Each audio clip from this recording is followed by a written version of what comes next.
sinchroninius inverteriui, jeigu, sakykime, įsigijot dėvėtą inverterį ir jam yra užstatyta, kad jam naudojama 2 MPPT, vienas ir antras įėjimas nuo saulės modulių.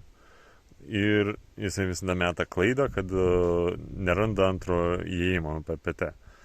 Tai tą funkciją galima išjungti 6 kartus paspaudus šitą mygtuką, trečią mygtuką, kaip sako, 1, 2, 3, 4, 5, 6. Ir tada atsiranda įvest kodą.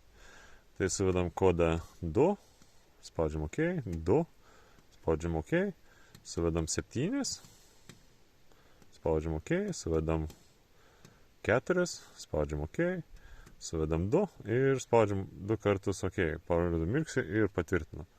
Ir tada įeinam į meniu, kur galima įjungti antrą MPPT.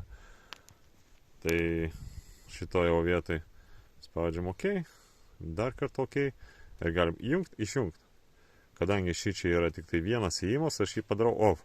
O jeigu prieš tai yra buvęs tik tai vienas, antras net neveikia įėjimas. Tai tada galiu padaryti on.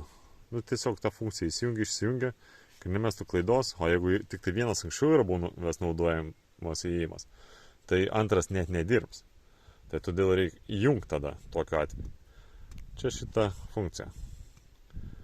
Tai jeigu daugiau norės informacijos, visada galite matyti Super Saulė.lt arba Saulė su raide. Geros dienos!